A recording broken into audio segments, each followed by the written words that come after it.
I like the new opening, but I think we froze up. Hello. Hello. I don't know what we did. Are we live now? I think we're live. I really like the new opening, Sorry. but then I was mucking with stuff, but I don't know what happened. It's good. I need to figure out. Sorry, and now I got to tweet out that we're live. Hi everyone. That was not the way we wanted to start the show, but we're here. And hi, Keri, there we go. Now you're visible. You weren't even visible just a minute ago. Okay. Welcome to Deprogrammed on Unsafe Space. I am Carter Laren, and I'm joined by the bad mama jamma, Keri Smith. Hi guys. Hi Carter. Hi. So I like you can follow us on. You like it? I just need to. I need to make it actually work. Yeah. I was actually just playing. I found this apparently on this computer. I had this program called Motion, and I didn't know what it was, and I started exploring it, and I'm like, oh, I can make fun graphics. Cool.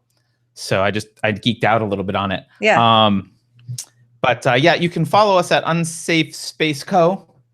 on Twitter, and go to youtube.com/Unsafe Space. Plus, we make all of these episodes available on in audio form on Unsafe Space podcast. But Keri, I haven't even told you this. Okay. I pulled the trigger on something today.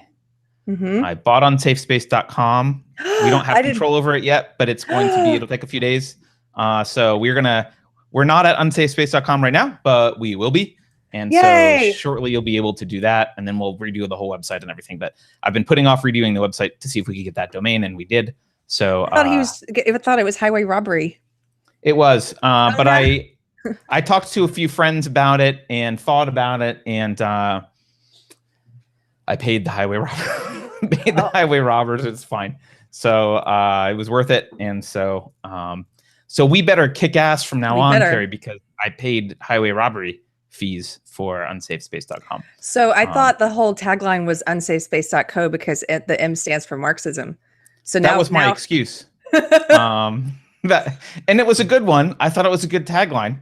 However, it's Unsafe Space. We can talk about anything, including Marxism. Yeah. So I'm happy to have debates with Marxists. So so that happened. So anyway, Keri, this is a topic you've wanted to talk about. We kind of avoided it. I've avoided it just about completely. You avoided it for the most part, but you really want to talk about Jussie Smollett finally, and we waited for some reasons we can talk about, but you want to talk about Jussie Smollett and the trend that he represents. So, Jussie Smollett. Why don't you open? Yeah. Why don't you open? Tell us what's so exciting about a shitty actor on Fox that you would like to talk about. I don't know if I would say it's exciting, but intriguing. You and I both, we talked about this early on when it was first, his story was being pushed by a lot of the mainstream media, and it happened so quickly after the Covington thing, where some of the members of the media had said, hey, we learned our lesson, we're going to check our facts and sources first before we run with things like that. And then immediately they did the same thing with this story. So they didn't actually learn their lesson. They didn't learn their lesson. And a friend pushed back on that with me and said, well, this is actual allegations. They had to report on it. I'm like, they may have had to report on it, but not to the extent that they did. It was a huge story, and they reported on it with confidence. There were headlines that were calling it a hate crime. It wasn't like this allegedly happened. It was like this happened. And then they were saying it's representative of what Black gay men have to deal with in the U.S. on a daily basis, and blah, blah, blah. Yeah. So they made it representative of a larger problem that they also invented. Right. And for those, just if anyone happens to be watching who is not aware, but I can't mention that's the case, but there's this actor who nobody had heard of a month or so ago named Jussie Smollett. Before you wait. Oh, you don't have to do this before. Go ahead and keep. Okay. I won't interrupt. So I'll give just the quick to catch people up if you're not aware. This actor claimed. Well, first of all, he got a letter sent to. He's on a TV show called Empire that also nobody I know was aware of. He got like a letter sent to the production studios at Empire a month or two ago. I don't know, and it was from. It basically threatened. In like cartoon writing, it said, "You will die fag, I think it said black fag, and it had a little. Was the letter real, by the way, or did it turn out to be? So he sent the letter to himself, or at least so that turned out to be true now. also. Yes, and that's where now with the charges he might actually get in the biggest trouble, because it was through the mail, But anyway, so he gets this letter, and the return address is like this childish scrawl that says MAGA, which immediately I'm like, this is ridiculous. I don't know. No MAGA person would put that on there. Like, it's from MAGA. But so that's suspicious. And then right after, he goes into this thing about how he was in Chicago. He went to Subway at 2 a.m, and he was leaving Subway with a sandwich, and 2 white guys attacked him and put a noose around his neck and called him racial and homophobic slurs and poured bleach on him. And he fought them off, and he reported this to the police, and he was still wearing the noose like 45 minutes later. And he also claimed that, and his manager claimed, they were on the phone together when it happened. So the manager heard everything. But so the cops reviewed all this footage, and they found footage of him leaving with the Subway sandwich. They didn't find him getting attacked. There's only 1 minute, like 60 seconds, where he's off camera. And then he's back on camera again. So this would have had to have happened in a really quick amount of time. And I think the prosecutor said it was 45 seconds or something. Oh, 45 seconds. Yeah. Something crazy. By the way, here's a graph I wanted to show, because I wanted to know, this is how famous Jussie Smollett was last year. This is Manny Jacinto, is the guy who plays the dumb guy on the show The Good Place. So no one you've heard of. Right. So I don't know who that is either. Right. So put a pin in that. This is how famous he is compared to the same guy now. Wow. Multiple times more famous. And this is how he is compared to Donald Trump. He's like, at times more famous than Donald Trump, and definitely competing with Donald Trump. So, and awareness of who he is, went way up. But so he just keep that in the back of your mind as you hear this whole story. So he said to the media the reason he thinks he got attacked. Oh, and also, as this is an important fact, or not fact, but he claimed that when they attacked him, they screamed, "This is MAGA country," or "This is MAGA country" in Chicago. So there are a number of things that are questionable about this immediately, and the left, for the most part, just ran with it as if it was true. The same thing that happened with Covington: politicians, celebrities, and journalists just ate it up and spat it out, and they were pushing it everywhere. Ellen Page, who I used to like, went on a couple different like talk shows, and she's made me hate her now. I know, and was like, there's and AOC also said there's no doubt that this is a hate crime. Stop saying alleged, like it's like this is no doubt this is a homophobic and racist crime, and this is what it's like in Trump's America kind of thing. But meanwhile, because I'm in both worlds now, I have a foot in both worlds. It used to be I was just in the SJW echo chamber, and now I follow enough people on the right. I was able to see what was happening on this. It really is like in the Hoax documentary that Scott Adams said, it's like watching two movies. It is like watching two movies, because the mainstream media and the celebrities and the politicians are all saying this one thing, and then on the right, I was seeing people question it like I was, but I questioned it privately. I was like, I just want to wait and see the facts. But internally, my bullshit meter was going off. Like, first of all, why are MAGA? Chicago is not MAGA country. Like, no, in fact, Keri. So wait, I anticipated this discussion. You want to see Chicago? Hold on. Chicago is Cook County, right? Chicago is Cook County. Hold on, let's find Cook County. So here are the results from the 2016 presidential election in Cook County. Wow, this is MAGA country. That is some MAGA country if I've ever seen it, Keri. That's MAGA. MAGA. That's really funny. They also, the other unbelievable thing was that two white guy Trump supporters know who Jussie Smollett is, or watch the show Empire. That's ridiculous. Oh, they supposedly yelled, "Hey, Empire" at him. Like they recognized him. Didn't they say Empire fag or something like that? They used the homophobic slur or something. No, afterwards. But first they just yelled, "Hey, Empire." And he's like, on Good Morning America, he said, "I don't respond to Empire," which I love that he put a little bit of narcissism in the story, as if people know who he is. Like, "Hey, Empire." A little bit. Like, yeah. Yeah. He also said he thought he was attacked because he's been so outspoken against Trump. And I'm like, who the hell are you? And I've never heard anything you said against Trump. Who pays attention to you? I've been outspoken against Hillary, but she's not about to murder me. Like, right? Nobody cares. There's tons of people outspoken against Trump. So so anyway, it all came out that they've now charged him with falsifying this. That the they got two guys on camera that were walking away from near the scene of the incident, and they were persons of interest. They ended up finding those guys, tracking them based on like Uber records or something. And it turns out, and video cameras, just to get an idea of how much the police wasted their resources. They interviewed 100 people. They had to go through footage for 35 police cameras and 20 private sector cameras that they had to go get the footage for and then review. So that's a huge waste of man hours and time and everything. Basically. Yeah, in Chicago. So they tracked these guys down, and it turns out it's two Nigerian men, two black guys that have worked as extras on the Empire show, who know him, who have trained with him because they're personal trainers in his gym, and that he paid them a sum of money to do this because he didn't get enough attention for the hate crime letter. Not realizing that getting a letter and then having an attack is such a weird thing that it's like, is this person being targeted? Like, that's so random that would ever happen, that to do both made you question the letter even. Like, it's ridiculous. He also paid them by personal check. Mm-hmm. He wrote a personal check for $3,500. Yeah. I mean, how dumb. I mean, it's a good thing Jussie Smollett is retarded also, because he could have gotten away with this, but what an idiot. I mean, what a complete moron. He wrote a personal check to his attackers. I'd just like to remind everyone that you're not allowed to use retarded. That SJWs are going to be triggered, but go ahead. I'm time traveling from the 80s, so it's fine. Yeah. I don't want to derail the thing. I mean, the idiocy.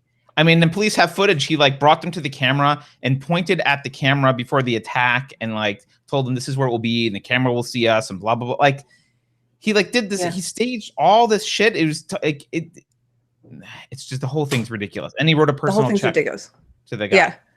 And then he did the thing that SJWs always do, which is when anyone questioned his story, he doubled down on it and did not admit lying, just cried and pretended to be butthurt that anyone would question his story.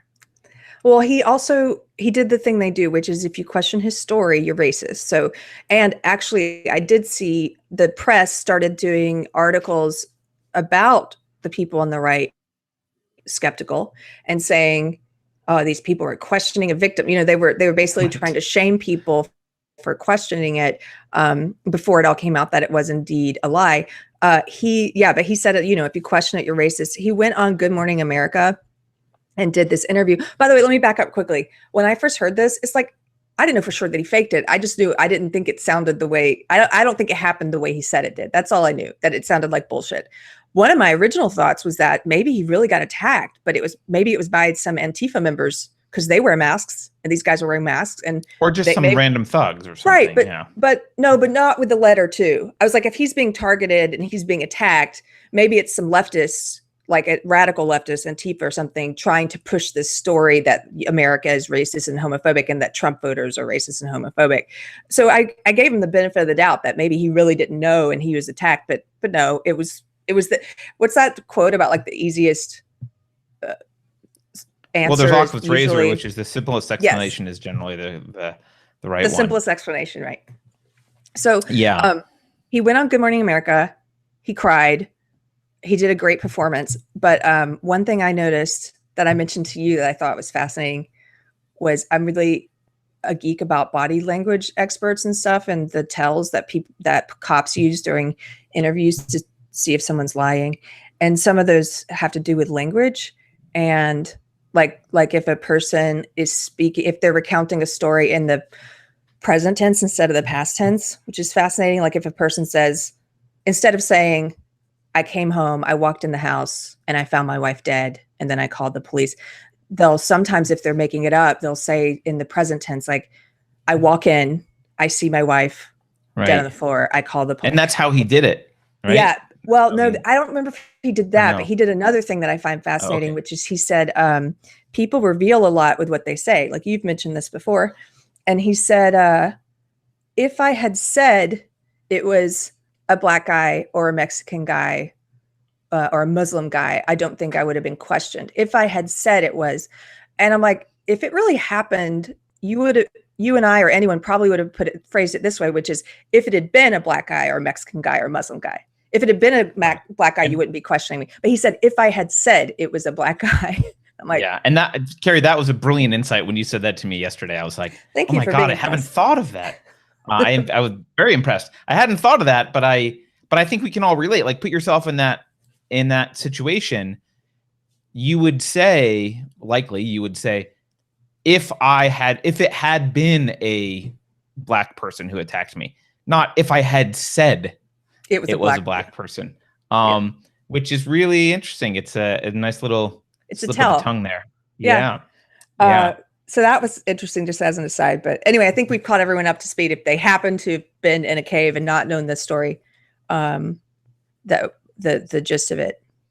Yeah. And yeah, Chris Joyce is saying Ellen Page went on Colbert and cried about this hateful attack and blamed it on Mike Pence because she's sane. God, honestly, I don't understand why. Like, I do understand, but we have to stop giving a crap what actors and actresses think about anything. They're paid to like look good and pretend to be people that they're not. They have no better insight than anyone else, and often it seems to be much worse. So you felt like there was something going on, but you didn't really talk about. You didn't publicly say, "I don't believe Jussie." No, at the beginning, right?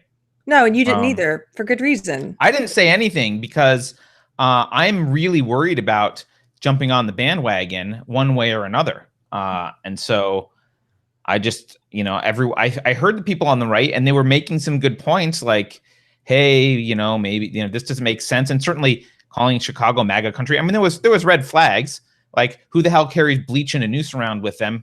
I mean, I don't know any white supremacists, but who the hell, like, I can't imagine they carry around a noose and bleach in case they run into, a two-bit actor from some crappy show on Fox that they want to, pour bleach on, but whatever. So like, that didn't make any sense. And the MAGA country thing didn't make any sense, especially given it's Chicago. But and they have footage of him arriving at his apartment, still holding the Subway sandwich and his phone. Apparently he didn't drop those things while he was fighting them off. Right. So, I mean, the thing is so weird. I certainly, there was red flags, but I didn't want to say anything because I don't want to be, it's horrible to accuse someone of lying about something like that. What if he actually is a victim? I mean, and I want to give him the benefit of the doubt for a while until facts were in. And, I don't think it's the most responsible thing to do, even for the people on the right. I don't think it's hugely responsible to say, like, this didn't happen. Until they know. It's fine to question it and say, well, it's alleged, but here are the things that don't make sense, and maybe it happened and blah, blah, blah. But, as we talk, we talked to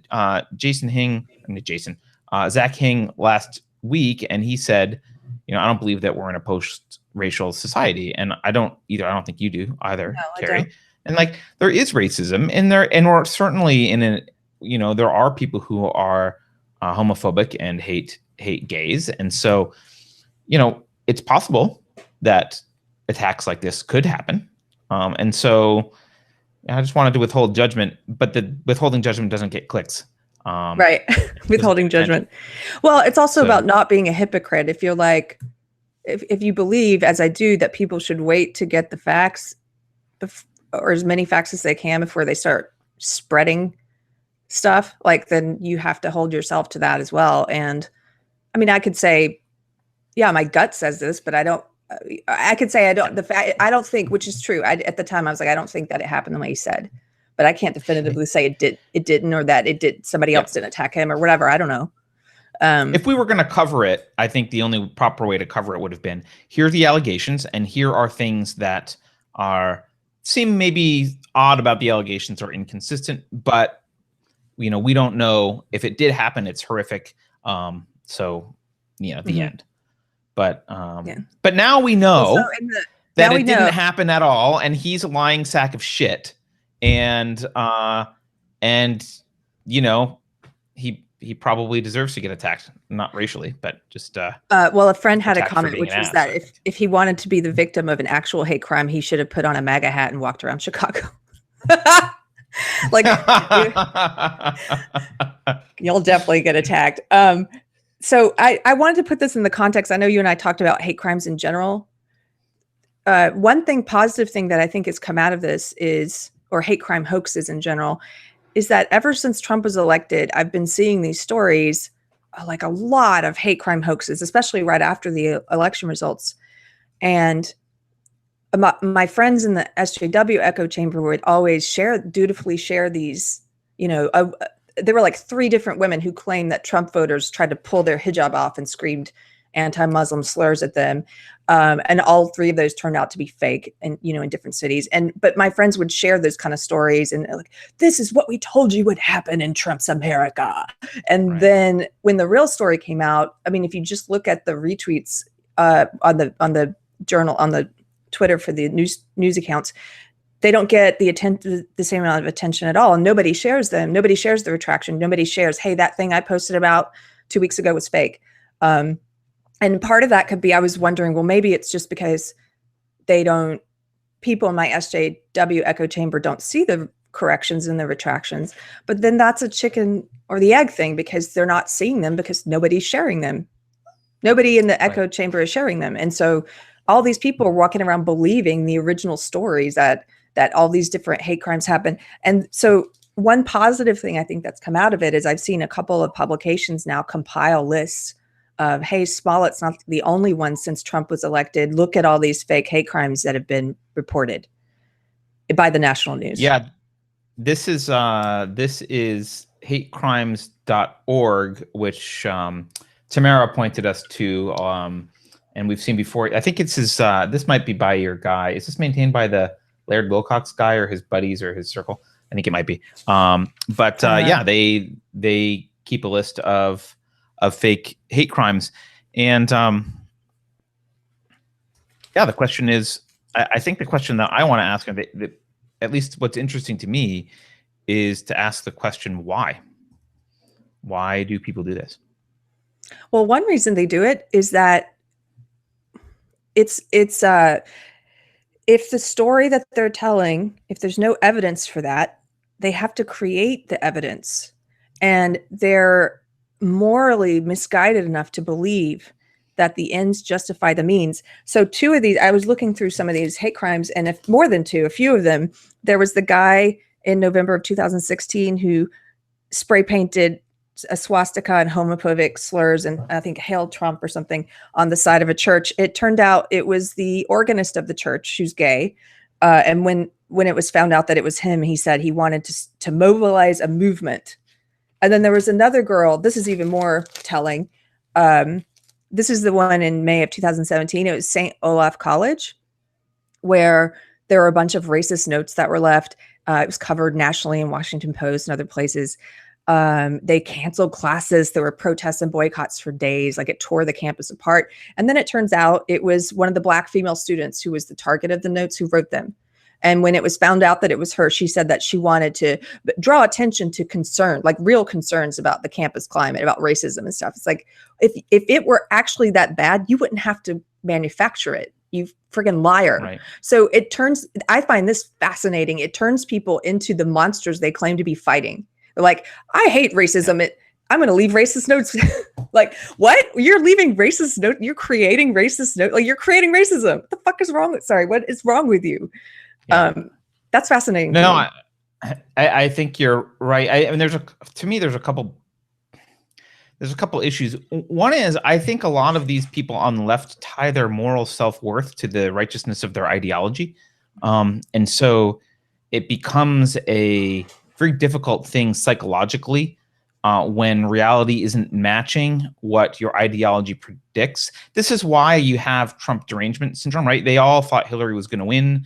And so there's this massive conflict between their ideology and reality. And when their self-worth, I mean, this is why they virtue signal, right? They virtue signal because their self-worth, their sense of virtue and their sense of goodness is tied directly to the ideology that they profess. And so this is why it's very upsetting when something happens that's unexpected, like Trump wins. And it's also why I think there's maybe this drive to create the narrative out of reality is not cooperating with your narrative, and so you need to manifest it in reality in some way, to kind of maintain your own sense of moral superiority and self-worth.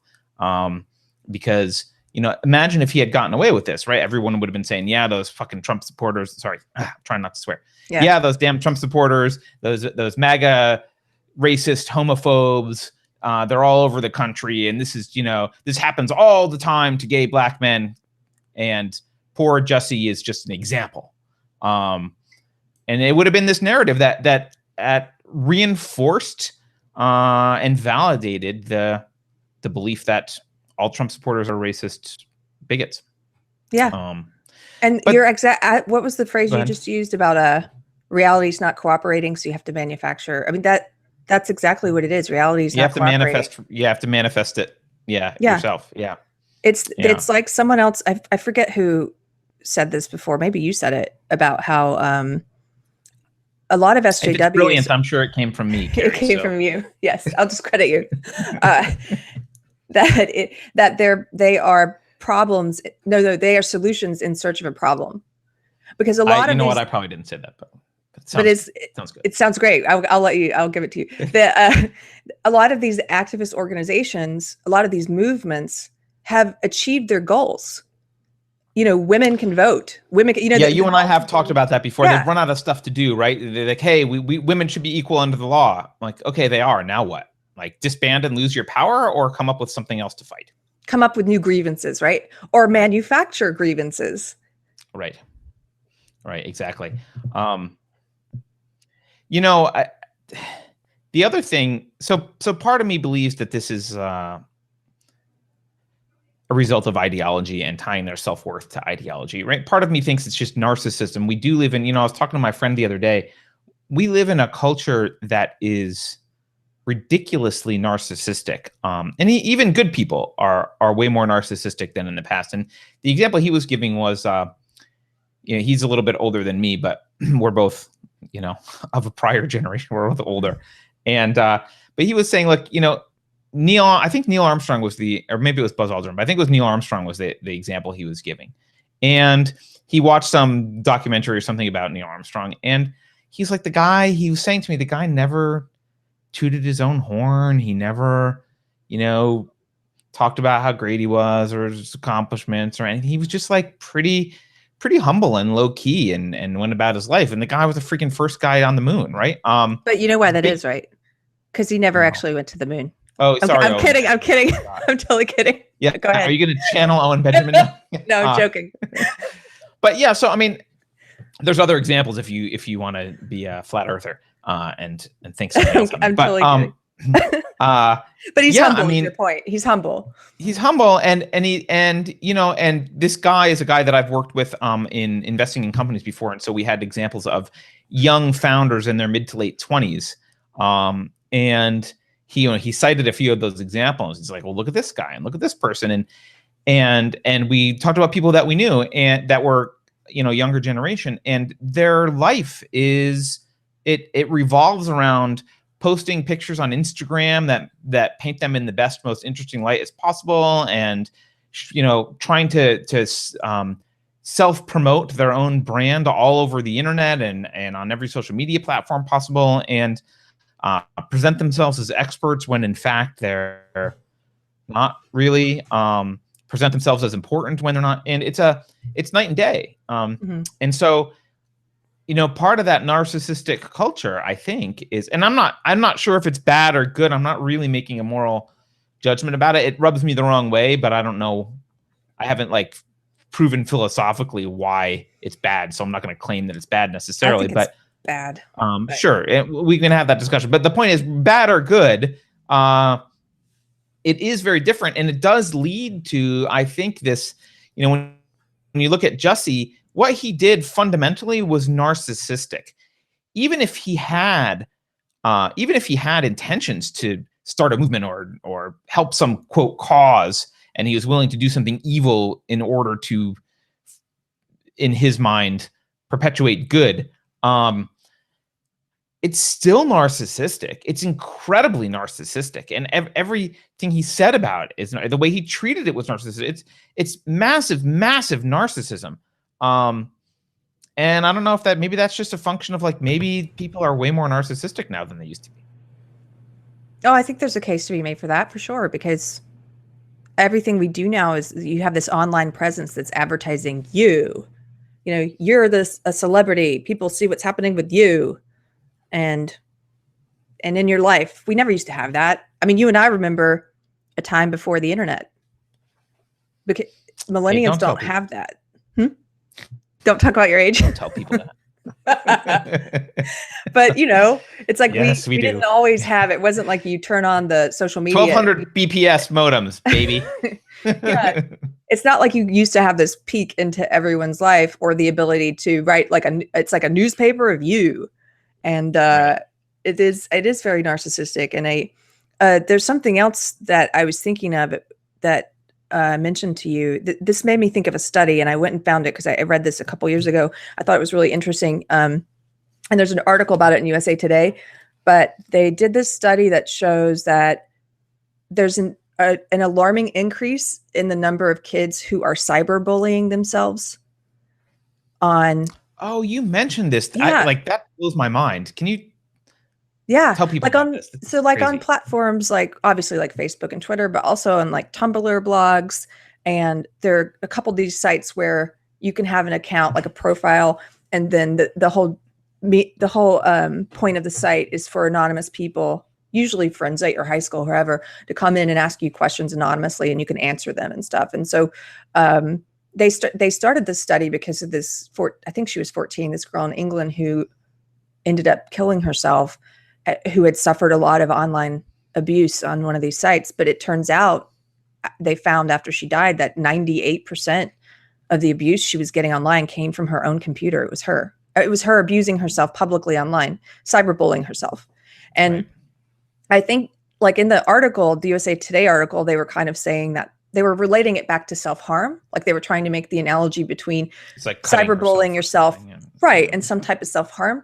But I actually see an analogy between fake hate crimes. I don't view it as much about self-harm as I do about, it's similar to fake hate crimes in that it's narcissistic. You're looking for attention. You're looking to be the victim.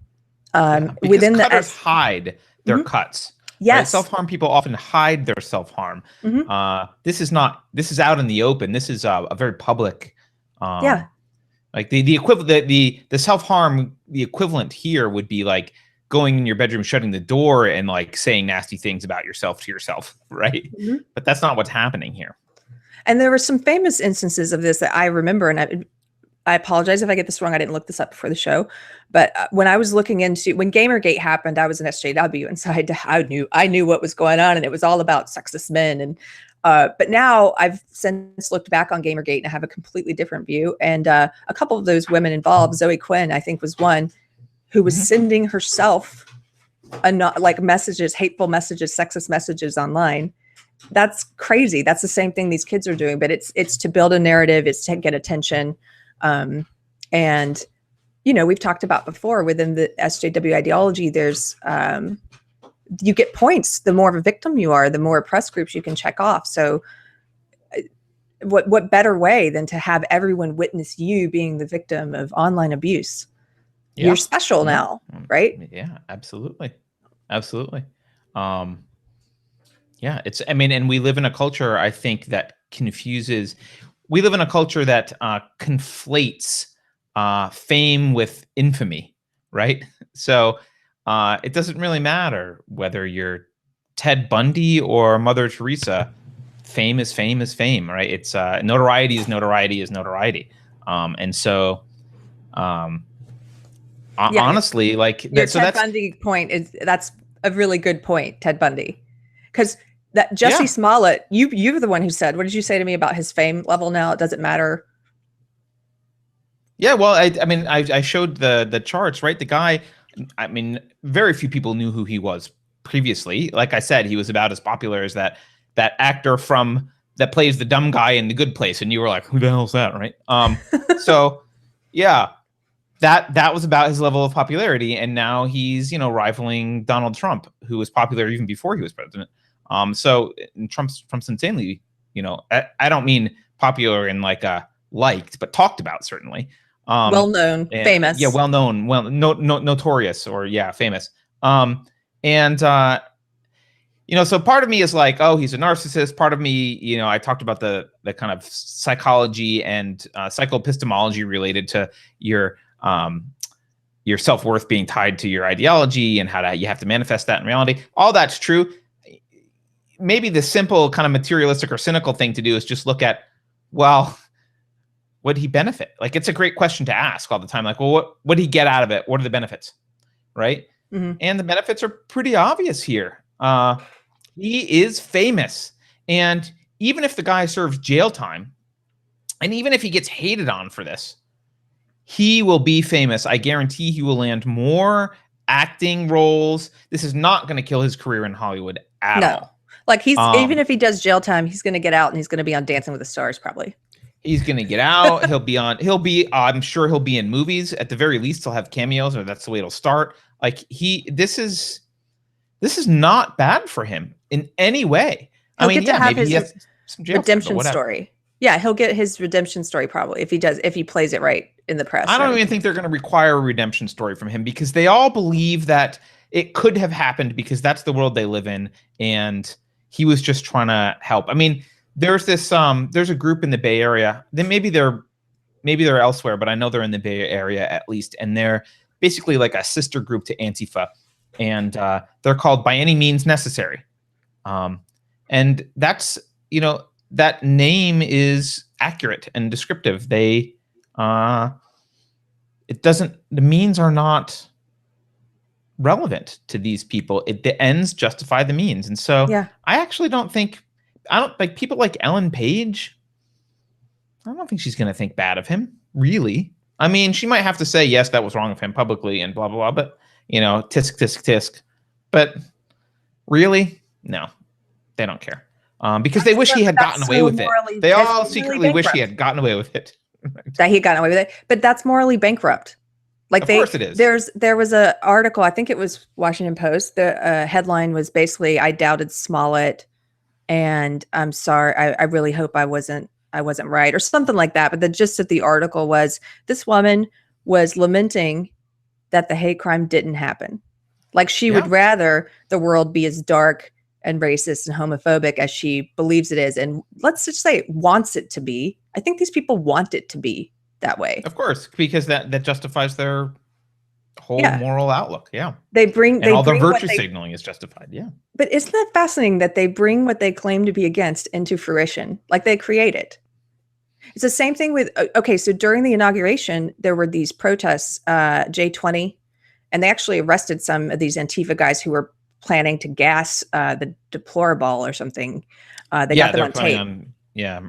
But poison gas. As part of J20, But so they were organizing, and they had a J20 website and stuff. And at the time I read, one of the things they said, these were SJWs and radical, like Antifa guys and stuff, and they wanted to disrupt Trump's inauguration. And one of the things they said on the website was, like, let's be so disruptive that we force him to do the inauguration behind closed doors, like the authoritarian he is. And I'm like, wait a minute. If you're forcing a private closed door inauguration, you're the friggin' authoritarians. What are you talking about? Let's force this thing that we claim to be against to happen. Yeah, no, it's one thing you and I talked about, Keri, yesterday that I think needs to be discussed a little bit is why the rest of us, I'll say the normies, right? We're not, you and I are not like on the right wing, and we're not on the left wing, right? Mm-hmm. I'm actually not that normal because I'm like an extreme libertarian, but that's a separate issue. But the rest of us, it's hard for us to believe that someone would manufacture this kind of a hoax. Because it's so unconscionable. It's so morally bankrupt, as you said. It's so just vile and despicable and evil.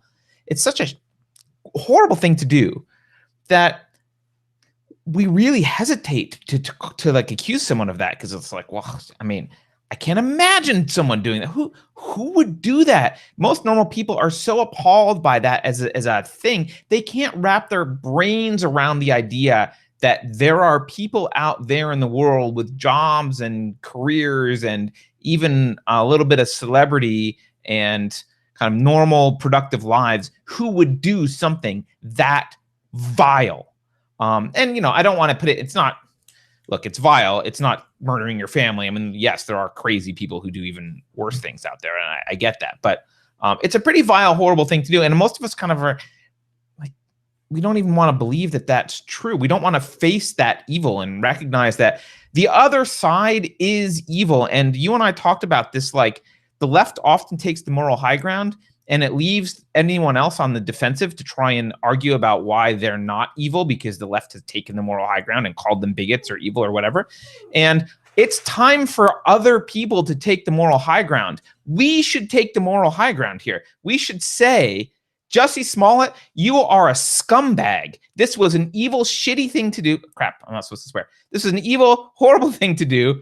And you are wrong. And you are actually making it worse for Black gay people in the country, because what you're doing is ruining the credibility of the people who are actually attacked. There will be real victims of hate crimes in the future, and people are less likely to believe them because of you, Jussie Smollett. You are evil. You are horrible. Your actions were evil.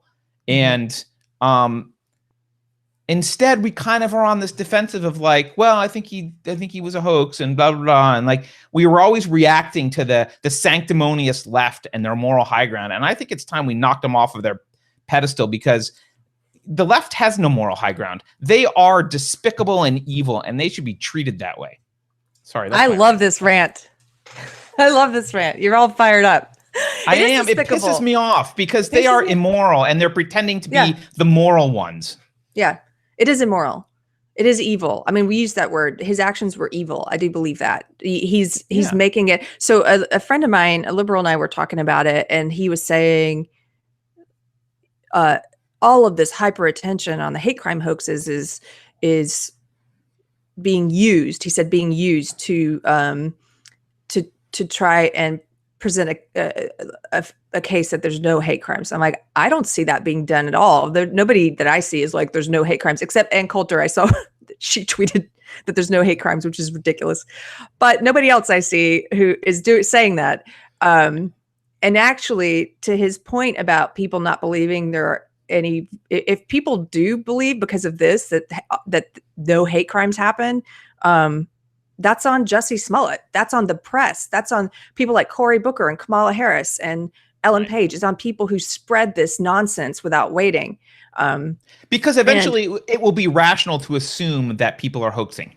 Eventually that will be the rational decision or the rational assumption to make, because you'll be tired of these hoaxes.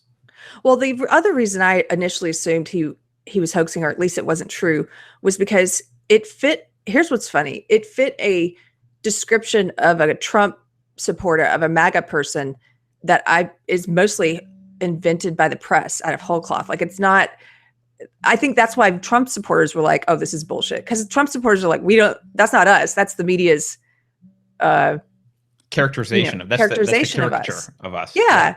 And so he was using, and if you don't actually know Trump voters, and I've met quite a few in the past couple of years, if all you're getting is the story the mainstream media is telling you about them, then this is what you would invent. Two guys with a noose who are like, this is MAGA country. And like, they walk around with bleach and a noose in their pocket and yell around MAGA country in Chicago. Yeah. And watch Empire. Watch Empire and are racist and homophobic. It's like, what? What are you talking about? But I do. I think his actions were reprehensible. And the other thing I said to my friend, which is the hyper attention on the hate crime hoaxes, if there is hyper attention on it, is because of the hyper attention on the fake hate crimes. This story was national front page news. It was repeated by journalists, celebrities, by politicians. People who are running for president said this is a modern day lynching. And, they use this to try and fearmonger and to tell us this is what the world is like. No. And so the reason, that was hyper focused. Yep. So if it's getting any attention now, it's because of that. And I actually think all of these hate crime hoaxes, and like I said, most of them, they don't get the scrutiny that Smollett is now receiving.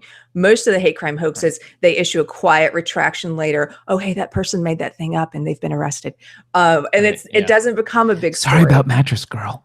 Yeah, sorry about Mattress Girl. Well, that's another thing. These hate crime hoaxes are just like all the false rape crimes, all the fake rape charges and stuff, accusations, fake rape accusations.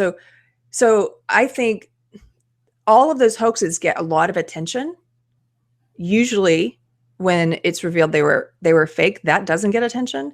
And so what I said to him is this does a lot of damage. It doesn't matter if the overall number, he's like, there's X many hate crimes per year and only this percentage is fake. I'm like, that doesn't matter. The fake ones get a ton of attention and then there's no follow-up on most of them. And it is doing great harm to our country and to polarization. And it is unfairly maligning. So many of these stories include Trump voters, or it is unfairly maligning and disparaging Trump supporters and painting them as this racist, homophobic, sexist caricature. And that's reprehensible. I think it's going to mobilize the Trump base. I mean, Trump hasn't been great at doing what he's promised, and he's got some issues with his base and whatever, but keep it up, Jussie. I mean, you're going to drive these people to the polls. Because people are sick of this crap. It makes me and they're just empathize going to with vote him Trump in voters. again.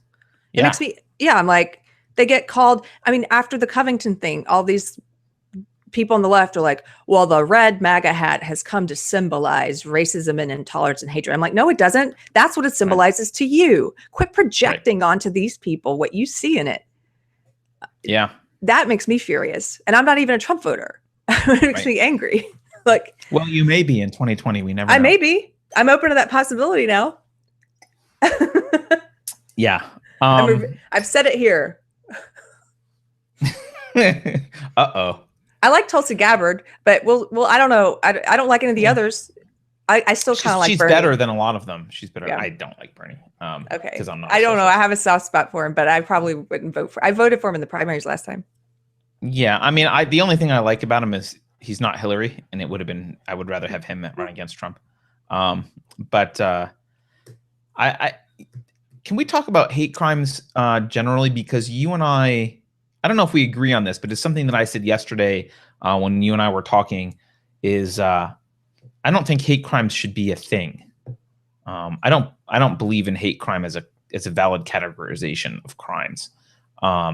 I think crimes are, if you murder someone, you murder them. I don't care why you murdered them. If you did it intentionally or not, I care. I might care if it was unintentional, right? And if it was premeditated murder, that matters maybe in punishment. I might care if there were mitigating circumstances, like the guy just killed your whole family and you chased him down the street and murdered him. Like, technically murder, but I get it, right? And there's some mitigating circumstances. But whether you killed someone because they cut you off in traffic or you don't like the color of their skin, I don't really care. I think, and I think the law ought to treat people as individuals. And if you treat people as individuals, hate crimes aren't a thing. Hate crimes only come into existence when you treat people as members of groups and assume that you're attacking him because he's a member of some group and you're a member of some other group. And I don't think that's how the law should work. So I'm opposed to hate crimes as a categorization completely. But I don't know that you agree with that. So argue against me, please. I think I do agree with that now, because I thought about it more since yesterday. I kind of was leaning that way. I said something about it on Facebook, and a liberal friend of mine pointed out that, because I was like, murder is murder. And like you, I don't like the law elevating certain groups based on sex or race. And but then my friend was like, well, but the law does look at things like intent when it comes to manslaughter versus murder one, that kind of stuff. And then when you pointed out that intent is different than motive, I was like, oh, okay. So yeah, I've come around. I'm like, yeah, motive shouldn't matter. I don't think it should.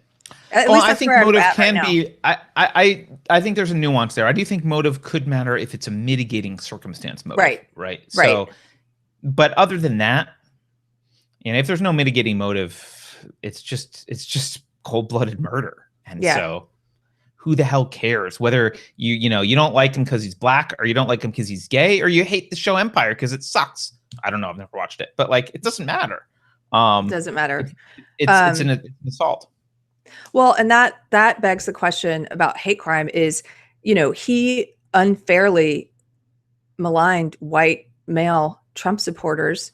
So is what he did a hate crime because he was lying about I think you're white right. Men? Like, is it a hate crime because it was sexist and racist? And yeah, he said it was white guys and MAGA supporters, so it's a hate crime. Yeah, absolutely. It's a great point. Yeah, Jussie Smollett committed a hate crime. Yeah, I mean, he kind of did. He did, absolutely. He caused division. He did. Yeah, he caused division. He pushed this narrative, this thing that they're trying to sell us about living in such a racist. And I wrote down this quote by Thomas Sowell, which I really liked, that a friend shared. He said, racism is not dead, but it is on life support, kept alive by politicians, race hustlers, and people who get a sense of superiority by denouncing others as racist. And I thought that's so true.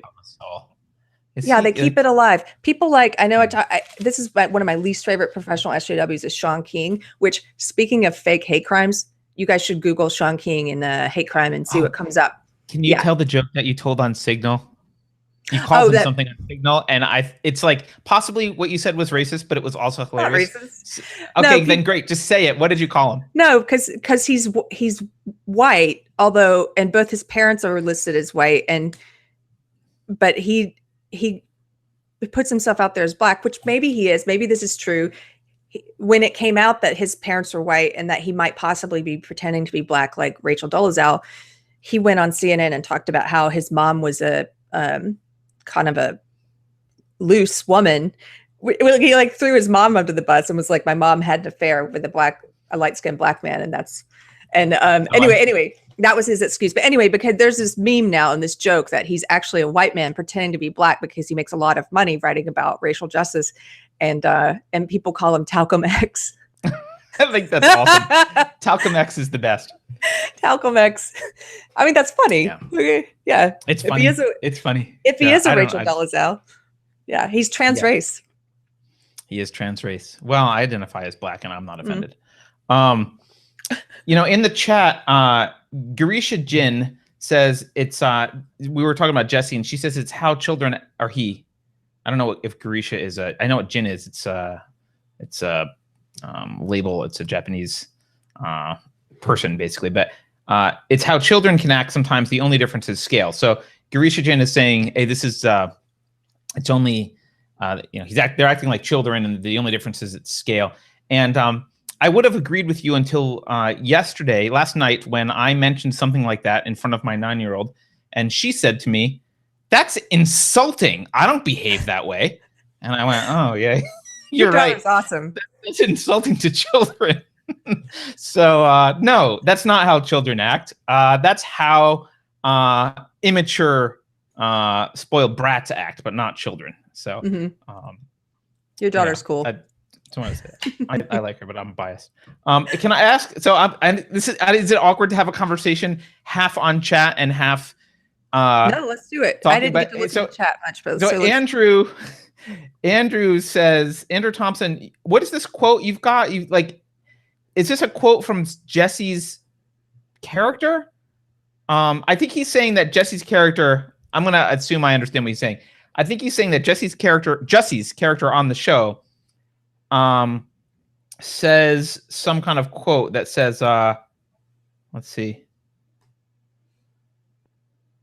And that reason, more than any other, is why I need this story to be true, despite its ugliness and despite what it would say about the danger of the world I live in. I don't know if he's saying, is that a quote? Oh, that's a quote from the Washington Post article. He actually said that, Andrew? Oh my God. I think he's talking about the woman I mentioned who, the woman who basically was like, I wish that it was true. Oh, okay. Yeah. So she admitted she needs the story to be true? Yeah. I think it's from that piece, because that was the gist of that article. You and I have said this before. They tell you what they're honest about themselves. If you listen once in a while, they're just like, they'll say that they're evil. You just got to listen. Yeah. What a mess. So Keri, Mm-hmm. I know we were supposed to end on talking about the moral high ground, but I couldn't end on whatever. I couldn't help it, and my rant bubbled up unexpectedly. Yeah. During the show. So there are 2 books I wanted to plug. I haven't read them yet, but I want to read them. That's I just bought one that you're at your behest yesterday. So one is called Hate Crime Hoax by Wilfred Riley. I think Tamara in the chat is the one who pointed me towards that book. Cool. And the other is an older book called Crying Wolf by Laird Wilcox. Laird Wilcox, can we talk about Laird Wilcox for a minute? Because he's hilarious. Yeah. So hold on, I'm going to look him up. Are you going to put a picture up? Carter and I were prepping for the show yesterday, and I told him about these books, and he looked up Laird Wilcox. And I think Laird Wilcox, if he were played in a movie, would be played by John Goodman. Yeah, maybe. But so here's, all right, I'll just say, here's Laird Wilcox. He's a badass. Look at those glasses. Right, so he looks kind of strange, and the whole website looks like it's from like the late 90s, mid 90s. It looks weird. And so I kind of was like, this guy's a kook, because he just like, I mean, come on, this reeks kookiness. It looks like an old website. Yeah.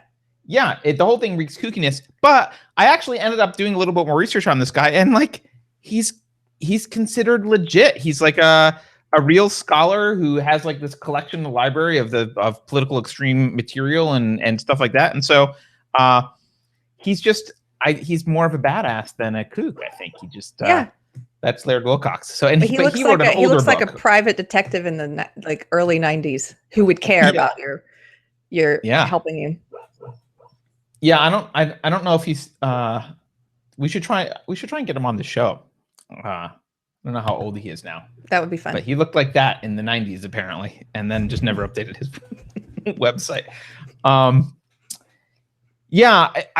There have been a lot of hate crime hoaxes. I don't think they're going to stop. Do you think? I think they're going to escalate, and my prediction is that they're going to help mobilize Trump's base, which will get him reelected in 2020.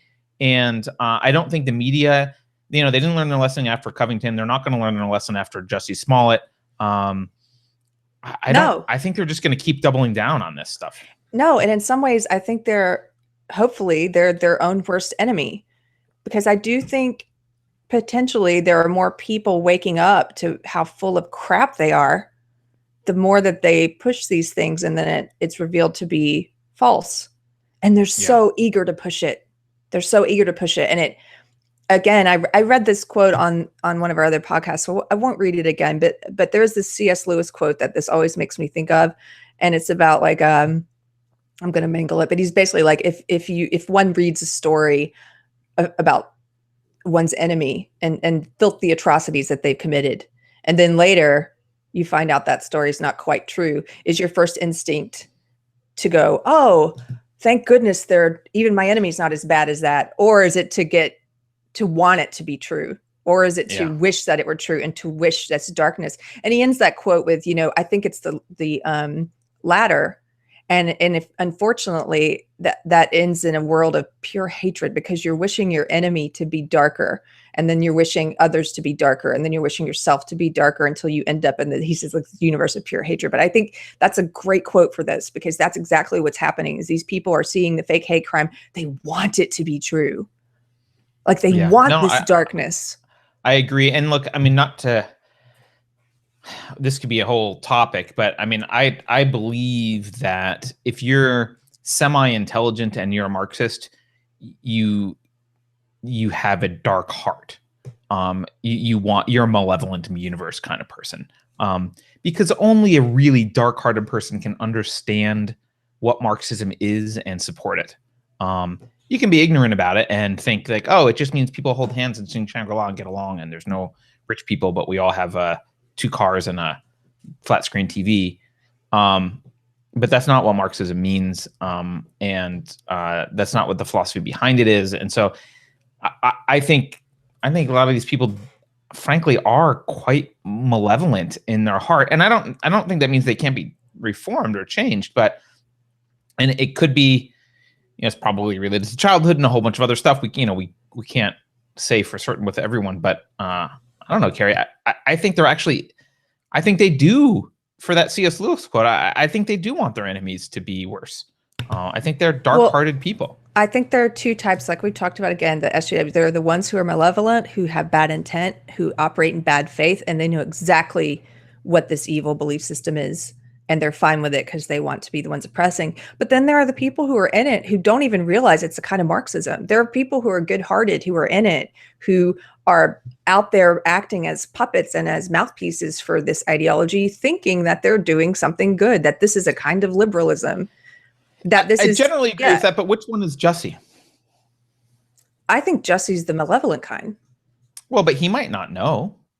I mean, I could make a but case. No, I could make a case that he thinks he's doing good. No. But here's the thing: he thinks he's doing good, but he doesn't. When I say out there thinking they're doing good, I don't mean manufacturing hate crimes. I mean preaching the belief system, believing that the world is like this. But if you take that step to action to be like, I'm going to create the world that I am saying exists. No, I think that something has gone rotten in your heart and your soul. Like, you don't go out there and fake a hate crime without being malevolent in some way. Like, you've allowed some darkness in. That's not like, oh, I'm preaching this thing that I believe to be true. That's I'm going to actively engage in this activity, which is immoral. Like, I think there's a difference there. So I'm usually on the side of they're dark-hearted, so I'm going to play devil's advocate for 10 seconds. Okay. Let me say, what if you made the case, and I think I can classify Jussie as the same as the by any means necessary group in California and Yvette Falarca, who are also horrible people. They have this by any means necessary mentality.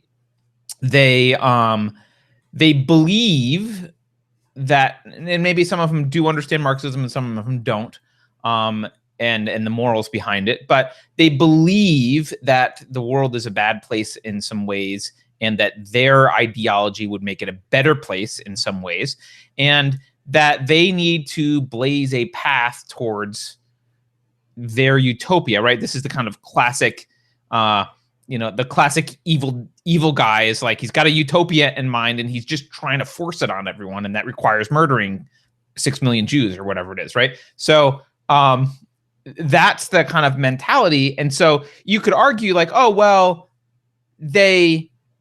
he means good by it. Like, yeah, he knows it's bad, but it's for a good cause. Because to me, this is why I actually am asking you this question about which Jussie is. To me, if you ever are kind of thinking like this is bad, but it's for a good cause, you're automatically on the evil side generally. And I agree. I think, yeah, but I think that is a fundamental component of social justice ideology, is knowing it's wrong, but it's for a good cause. No, I don't know. That's not a fundamental part of it. No. Because again, there's the two types. The people who are good-hearted don't know that the ideology is evil, and they're not committing fake hate crimes. People. No, they don't. But they see it. Carter, people. They don't. They must. No, they don't. There are people in it who don't see it hurting people. Like, they're too busy. We've talked about these busy people with lives. My friend who's come to believe, for example, that racism equals prejudice plus power, and that sexism equals prejudice plus power. She's out there preaching that in encounters once in a while with other white people to try and educate them because she thinks she's helping to end racism and sexism. That's the extent of it. She's not seeing it hurt people. Do you know what I mean? Like, and she doesn't connect with willful blindness. No, I mean, that's not willful blindness. That's being busy and being a human in the world and doing the little things you can do to make it better. And because you bought into this ideology, you're out there unwillingly like spreading this. I'm sorry, I'm getting passionate. No, this is good. I wanted you to get like into a debate about this. This is why I'm. No, those people don't. And Jussie Smollett, no, he's crossed a line. You crossed a line to evil. That is a person who knows it's wrong. Like, that is a person you've chosen to commit something dark. That's not my friend who's out there trying to do good, what she thinks is good, and telling people the new definitions of racism and sexism. What about your friend who won't watch the hoax video? That's not a friend. That's an online friend or an acquaintance. What about that person? Oh, wow. Yeah. Yeah. Oh, well, I wanted to. That was just as an aside. There's this one lefty guy who's arguing with me online now about Like, he won't engage with any of the things he criticizes, and that just is frustrating to me, because a lot of SJWs are like that. They're too afraid to engage with it. I don't know. Well, let me ask I don't know enough question, about then. him to know. That's okay. Let me ask another question. Let's ask about Jussie Smollett. Now that, so let's find your archetypical, we'll call them just an SJW zombie. They don't know what they're doing. They think that they're out. You know, they're just going through the motions, right? They're not evil. I guess zombies are evil, but it's my metaphor, so I'm sticking with it. So they're the zombies. They're going out there. Now that they've seen the Jussie Smollett thing, they've seen the media reaction, they've seen that it's a hoax. Next time, will they jump on the bandwagon again and criticize the non-existent MAGA hat wearing bigots who attack the next person, or will they shut up and wait for the facts to get in? Will they learn? I don't know. I mean, hopefully a few of them will, but I don't know. I can't really answer that. Because that's where the willful ignorance comes from for me. Because if they don't learn, but they don't connect this. They don't connect this. Like, if I was an SJW, I'm trying to think back to the way I would have thought about this. Maybe it is to a degree some type of willful blindness, but I wouldn't necessarily have connected it to my belief system would remain intact. I would be like, but this is true. This is the way to end racism and sexism, is to redefine them, and then to be not realizing it, but to be racist and sexist, because then you're treating people differently based on race and sex. But because you've redefined it, it can't be racism and sexism, and you buy into that stuff. You don't necessarily, if a story like this happens, I mean, I would be watching it going, oh, I'd probably like that Washington Post person. Oh, that's unfortunate. Or actually, I'd maybe be like you were earlier, morally indignant. That's horrible that he did that, because now people are going to question very real racism and sexism. But so I wouldn't necessarily connect it to, I wouldn't understand how victimhood being, lending some kind of prestige, that's a motivating factor for someone doing this. I maybe wouldn't have understood that, because I didn't understand back then that it was, I mean, it became very obvious to me, but it wasn't that aware that the ideology itself was racist and sexist, and that it awards points and prestige based on these victim classes that you're in, these oppressed classes, and how messed up that is. You wouldn't have realized that at all. What do you think? What would you have concluded Smollett's motivation was when you were in SJW? Like, and you've seen this now unfold. Like, what would your assumption be about his motivation? I probably would have thought he was just a morally bankrupt person who was using racism and racism and homophobia to become more famous and to get attention. And to be a victim. So you would have gone down the narcissistic. Probably the narcissistic. I wouldn't have realized who, like, I do believe a lot of these hate crime people, since Trump, they're doing it to push a narrative. Whereas in the past, I might have just thought it was simply the narcissism and fame angle, you know, instead of trying to recreate what they want the world to be like. But now I find, like, again, I find it so fascinating that people can become, and I do think some of the good intentioned people can become bad intention when they choose to cross that line. Like, there's a line, that's that Nietzsche quote about be careful fighting monsters, because, you know, lest thou become a monster. Yep. Yeah, you could become a monster. And when you look into the abyss looks into you. That gives me chills. But they are looking into this dark version of the world, and they want it to be that way. And they become the perpetrators of that darkness. They're out there doing fake hate crimes. They're sending themselves fake racist notes. They're writing racist things on their own doors at the Air Force Academy. They're sending themselves homophobic emails and stuff. That you are putting racism and homophobia and sexism in the world. They're doing, you know, they are the monster they are claiming to fight. That's sick. Yeah. Let me ask you a potentially triggering question. Is holding tight to an ideology and refusing to question it, even in the face of contradictory evidence, evil by its nature? Isn't that an evil act? I would argue that is an evil act. Doesn't make you evil completely. Why?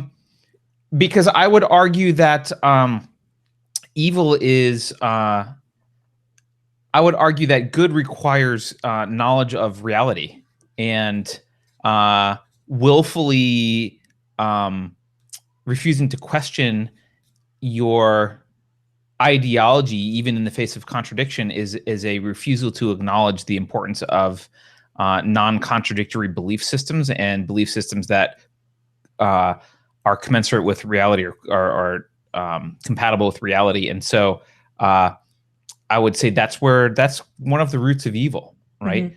Because it will lead inevitably to horrific false conclusions that justify mass murder and hoax and hate crimes and a whole bunch of other stuff.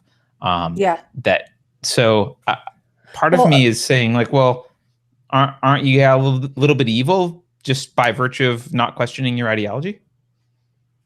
I mean, I think I could agree with that way of thinking. I think I could. I mean, the guy that I was talking that you mentioned who will not watch Hoaxes, for example. Yep. This is a guy who is basically saying, well, I'm not going to watch it because, and then he engages in a bunch of ad hominem attacks about Mike Cernovich, which I'm like, I don't really care what you think about Mike Cernovich, and I'm not here to defend Mike Cernovich. I'm saying this is a good documentary, and I think it might be one of the most important documentaries of my lifetime. And actually, I said to him, I would love for you to watch it so we could talk about it, because I'd like to talk to someone who doesn't share my point of view about the mainstream media. I wonder how you would find this film, like what you may still have the same opinion about it, but would you watch it so we can talk about it? No, you've given me no reason to watch it. And he's, zero. And I'm like, wow, like how rude is that? Like no reason to watch it. I just told you, I thought it might be one of the most important films in my lifetime. Like, is that not a reason to figure out why I thought that, even if you ultimately disagree? You want to have conversations with me, but you won't put in the work to watch it. And then I posted the thing you shared with me yesterday about Project Veritas, and James O'Keefe just put out a new video about Facebook algorithms and how they've been, which we all know, but they have a former Facebook employee talking about how they've been de-boosting conservatives on Facebook and making sure you don't see their videos in your feed and stuff. And I put that out, and same dude pops up in the comments like, given James O'Keefe's, and then he said some odd ad hominem that he doesn't bother he to once prove. kicked a puppy, and therefore that's fraudulent, blah blah blah. James O'Keefe, there's zero reason to believe him. And I'm like, so can I take it? Can I just assume that you didn't watch this either before you gave me someone else's opinion? It's not your opinion because you haven't done the research to hold it. You're spouting something. You are a friggin' mouthpiece. Is that evil because this person won't put the time in to?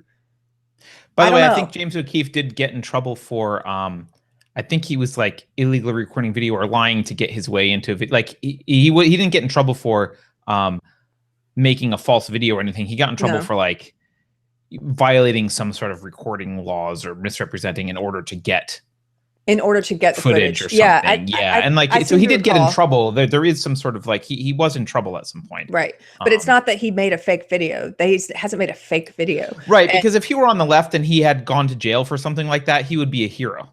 Yeah. So, but he's a whistleblower and whatever. Yeah.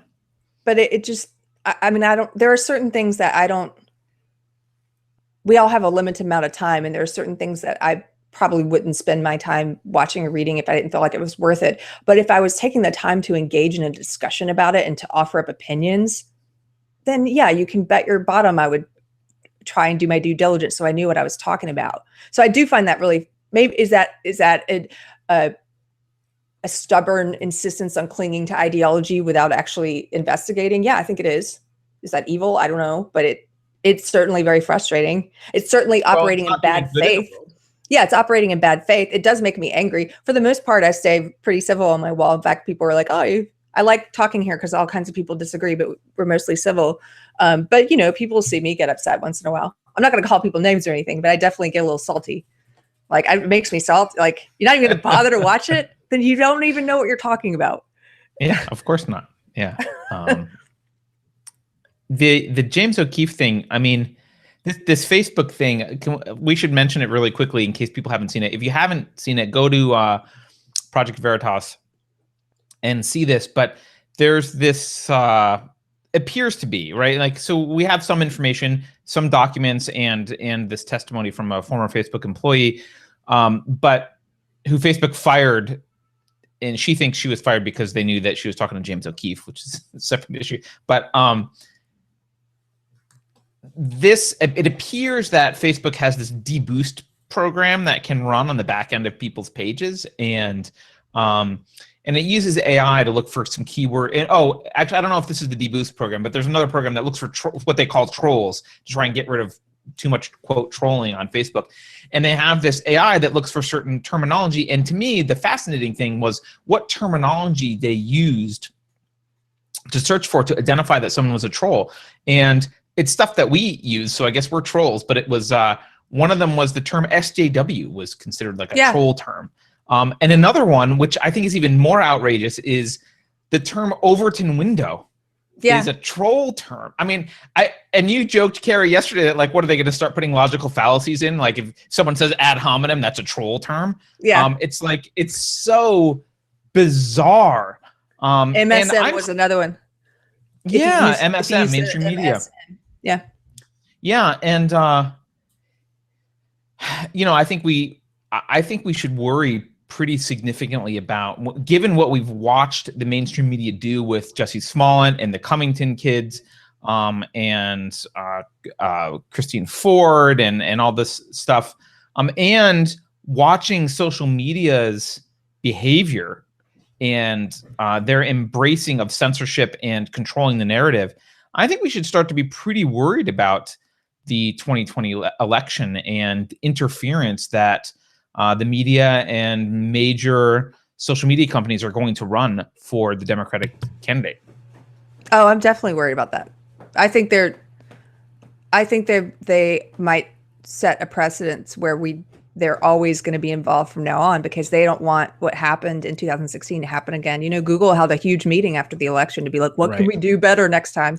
It's not your job to do that. What are you talking about? It's not your job to sway an election. But yeah, the Facebook stuff is very concerning. I'll use this as a segue too. I know we have to wrap up soon, but since we probably, who knows, maybe we're being affected by this algorithm, because our entire podcast is based around SJW ideology. And by the way, they're wrong. In their definitions, if you read the internal Facebook document she leaked, they were like, SJW is an insult against liberals that right-wingers use. I'm like, no, it's not. Like, maybe it is for some people, but an SJW is not a liberal. Okay, so first of all, you're even wrong.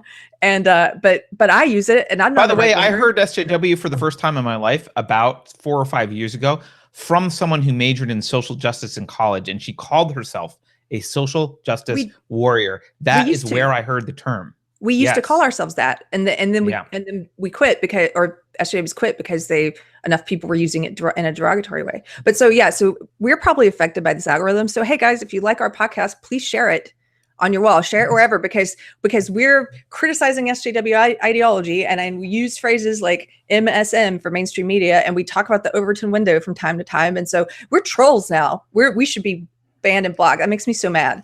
Well, they certainly, I mean, we're not big enough to be influential, but we need to get there, and we need your help to get there. And but these conversations, whether it's us having them or not, it's like someone should have them.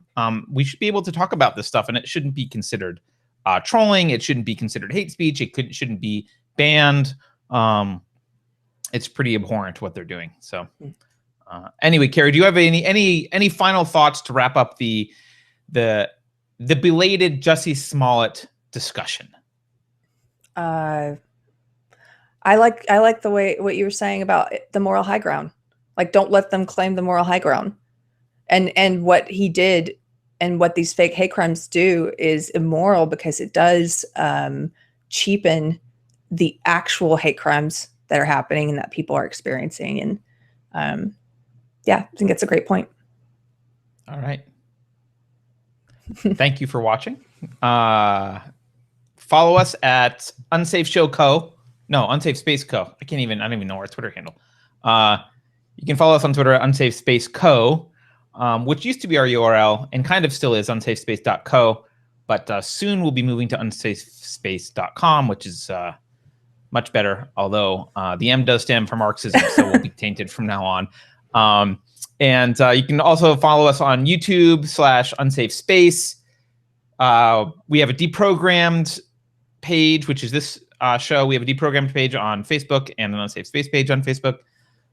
Keri's very active on Facebook. If you want to go argue with her or help her argue with crazies, you can do that. And like I said, there's a podcast as well. We turn all these into audio podcasts and put them up on under the Unsafe Space podcast. So thank you for watching and listening. And like Keri said earlier, please share. We'd like to build an audience here. We do this every week. We don't always do all the stuff in between that we wish we did, and would like to produce more content. We've got lives, and we don't get paid for this, but someday we would love to build this into something that's big enough that this can be our full-time jobs. And we have been consistent every Thursday at 11 a.m. Pacific. We do Deprogrammed. So please share, support the show, help us build our audience. I don't know. I can't think of anything else to. That's it. Support the show. So, yeah. Send it out. Send it to somebody. All right. Thank you. And we will see you all next week. I think. Do you know what we're talking about next week, Keri? I'm sure something another fake hate crime will happen between now and then. Excellent. So we'll talk about that. Cool. All right. Thanks, everyone. Okay.